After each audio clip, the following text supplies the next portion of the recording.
भगवान शिव ओगढ़दानी त्रिकालदर्शी की यह पवित्र कथा जो आप और हम श्रवण करने के लिए बैठे हुए हैं, भगवान शिव की पवित्र कथा को जो आप और हम श्रवण कर रहे हैं, ये कोई साधारण सा प्रसंग नहीं है या साधारण सी कथा नहीं है।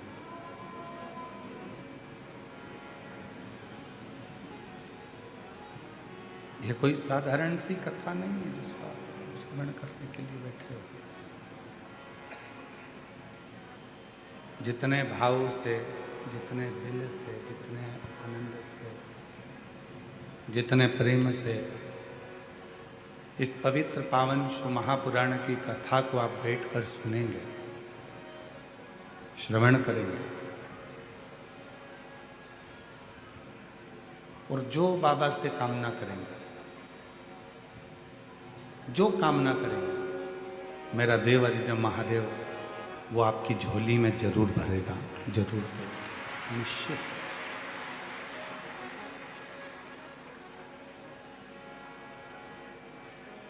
ये कथा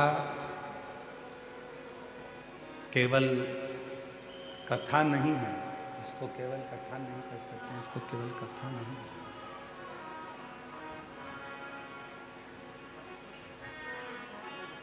केवल कथा नहीं है। ये भगवान देव अधिदेव महादेव और माता पार्वती से आपका और हमारा संवाद है। ये आपका और हमारा संवाद माता पार्वती से उधर का,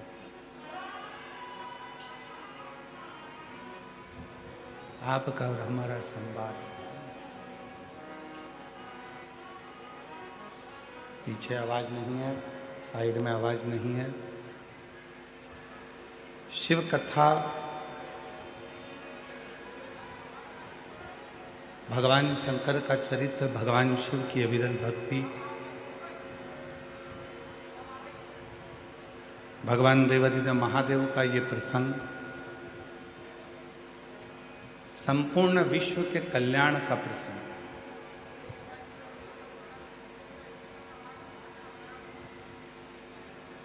और जब दिल से, हृदय से भगवान शिव की अविरल भक्ति को आप हृदय में उतारते हैं,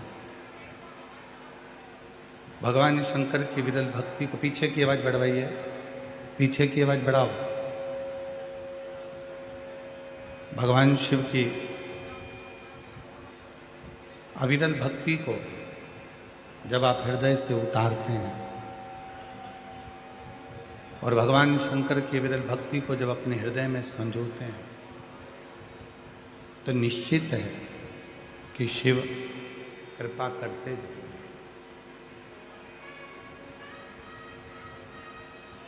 बड़ी दूर दूर से आप लोग कथा को श्रवण करने के लिए आए, और श्री प्रकाश जी, रसिक जी, लाल जी, धारीवाल परिवार को मैं धन्यवाद दूंगा कि बहुत सुंदर व्यवस्था पंडालों में भक्तों को बैठने के लिए आपने करी है। बहुत सुंदर व्यवस्था, बहुत दिव्य दिव्य, बहुत बड़े बड़े पंडाल, हजार हजार फीट लंबे पंडाल आपने बनवाए शिव भक्तों के मात्र बैठने के।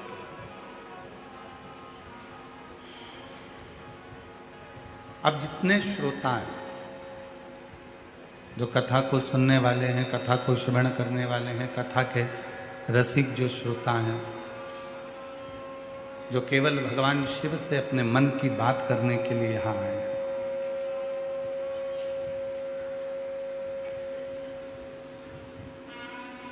कथा को श्रवण करते करते भगवान शंकर की विरल कथा को अपने हृदय में उतारते हुए, भगवान शिव की कथा को अपने हृदय में संजोते हुए, आप बाबा देवाधिदेव महादेव से अपने मन के भाव को कहें।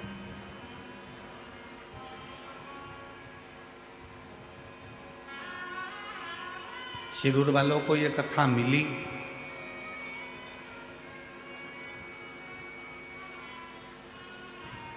संचेती परिवार में श्री विशाल जी संचेती परिवार ने एक कथा करवाई थी। समय हो गया। उस समय पर श्री प्रकाश जी रसिक लाल जी धारीवाल परिवार वहाँ पहुँचा था और उन्होंने इस कथा को श्रवण किया था। तब उनके मन में भाव उत्पन्न हुआ कि ये कथा अपने शिरूर में भी होना चाहिए, क्योंकि शिरूर की वो पवित्र धरा एक ऐसी धरा है,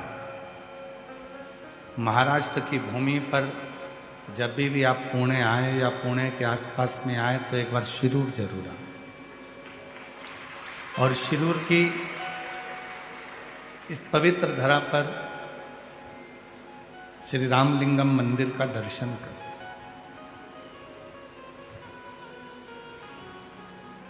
जहां पर भगवान स्वयं श्री राम जी ने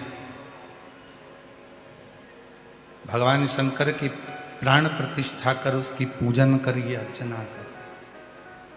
और आप सबके स्मरण में हो भगवान श्री राम जी महाराज जब वन के लिए चले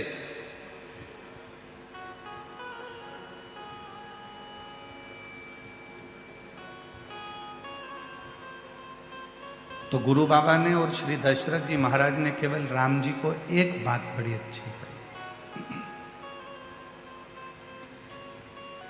कि राम, यदि दुनिया के सारे दुखों को नष्ट करना है, दुनिया के सारे संकटों को नष्ट करना है,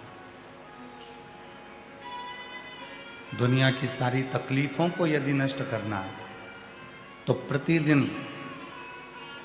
एक शिवलिंग का, पार्थिव शिवलिंग का निर्माण होना जरूरी है। प्रतिदिन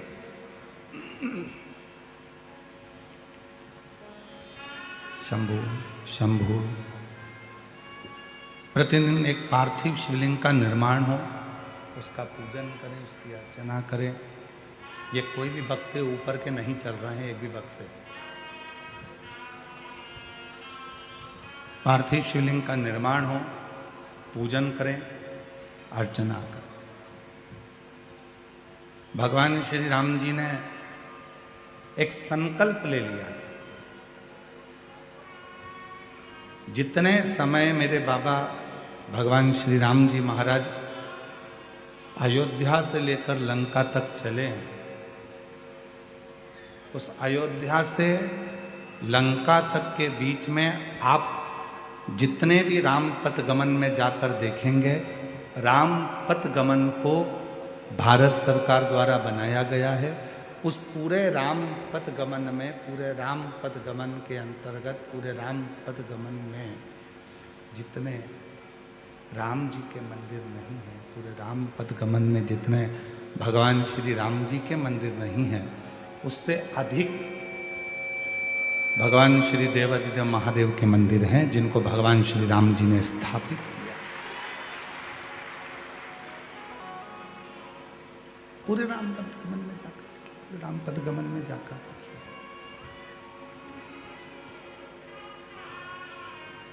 और राम पथ गमन में, पूरे राम पथ गमन में आप देखेंगे कि सबसे ज्यादा यदि कोई मंदिर है तो वो मंदिर है भगवान शिव, और उसी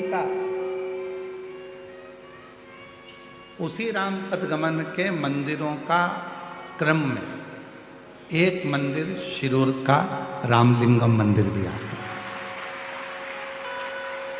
उन्हीं मंदिरों के क्रम, जहाँ पर भगवान देवादिदेव महादेव भगवान शंकर की पूजन की जाती है, अर्चना की जाती है, भगवान शंकर की आराधना की जाती है, जहाँ भगवान शिव स्वयं, भगवान शंकर जहाँ स्वयं विराजमान है, शिव जी जहाँ स्वयं बैठे हुए, भगवान शंकर जहाँ स्वयं विराजमान, उसी शिरूर की भूमि।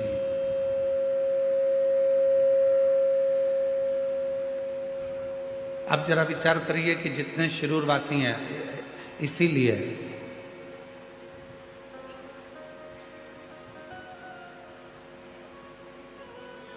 जो भगवान शंकर का परम भक्त होता है,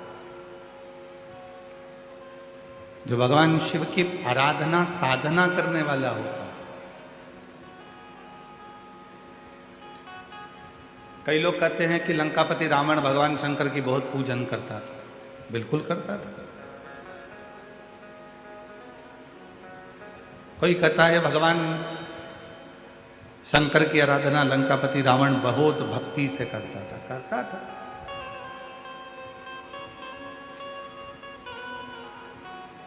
रावण ने शिव जी की पूजन भी करी, रावण ने शंकर भगवान की भक्ति भी करी।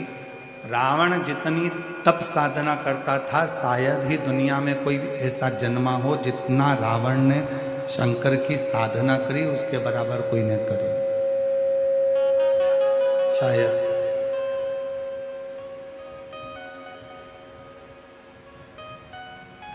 रावण ने अपना शीश काट कर लंकापति रावण ने शीश काट कर भगवान शिव को उसने भक्ति करी, उसने पूजन करी, भक्ति करी, शीश भी काट कर दिया, सब कुछ किया। पर रावण शीश दे रहा है, भक्ति भी कर रहा है, पूजन भी कर रहा है, पर रावण, दुनिया के लोग कहते हैं कि वो भक्ति करा, पूजन करा, शीश काट कर भगवान को दिया, शीश काटा, दिया, सब कुछ दिया उसने। पर कई लोग कहते हैं कि फिर रावण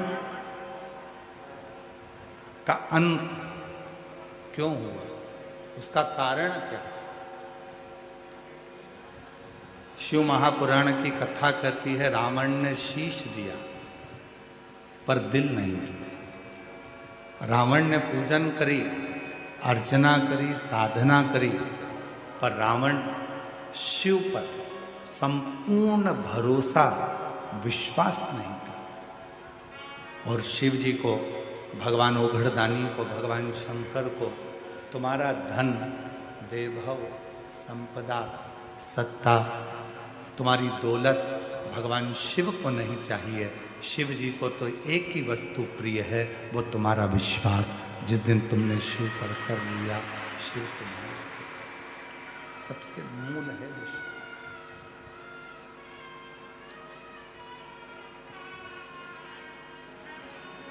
भरोसा, और वो विश्वास, वो भरोसा, वो दृढ़ता तुम्हारे भीतर हो।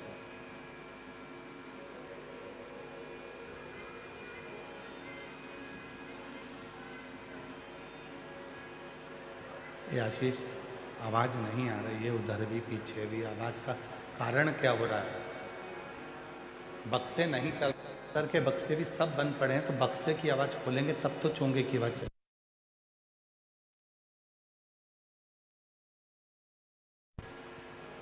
शिव को विश्वास प्रिय, भगवान शंकर को तुम्हारा धन, दौलत या संपदा नहीं चाहिए।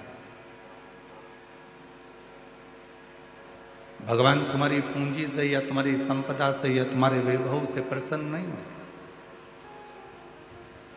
भगवान की सबसे बड़ी अगर कोई प्रियता है तो वो विश्वास। आप बेलपत्र चढ़ाएं ना चढ़ाएं, आप धतूरा चढ़ाएं ना चढ़ाएं, आप पुष्प चढ़ाएं कि ना चढ़ाएं, आप भगवान को भोग लगाएं कि ना लगाएं, आप भगवान को कुछ दें ना दें, वो आपके ऊपर निर्भर करता है। पर शिव को सबसे ज्यादा यदि कुछ प्रिय है, भगवान शंकर को यदि सबसे ज्यादा कुछ प्रिय है, तो वो आपका विश्वास, आपकी दृढ़ता, आपका भरोसा है, आपका विश्वास है।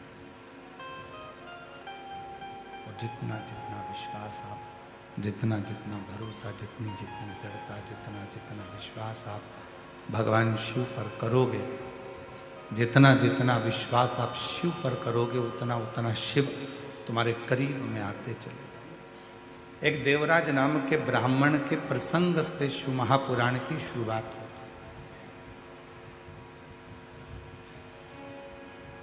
और है छोटा सा प्रसंग, पर वो देवराज नाम के ब्राह्मण के प्रसंग से, एक छोटी से प्रसंग से शिव महापुराण को शुरू किया जाता है,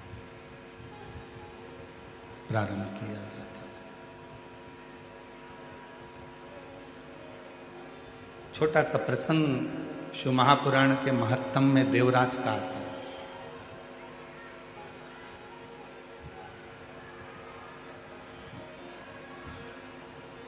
और वो प्रसंग देवराज नाम के ब्राह्मण का जो प्रसंग शिव महापुराण में वर्णित किया गया, उस प्रसंग से प्रत्येक जीव के अंदर,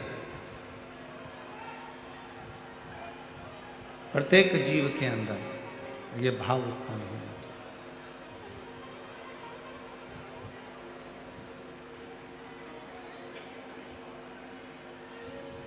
शंभु शरण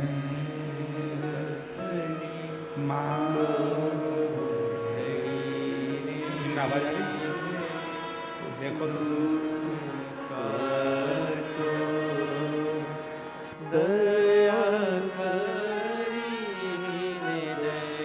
शरण आपो शंभो शरण पड़े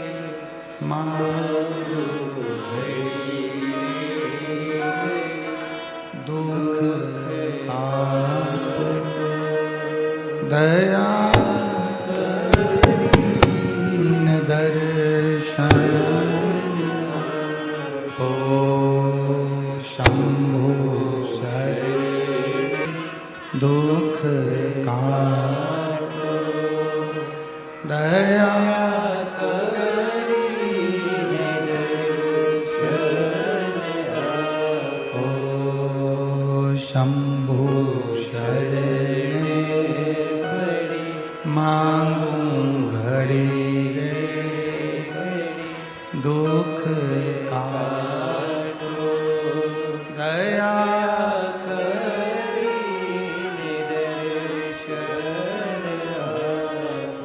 एक देवराज नाम के ब्राह्मण के प्रसंग से शिव महापुराण के महत्तम की शुरुआत।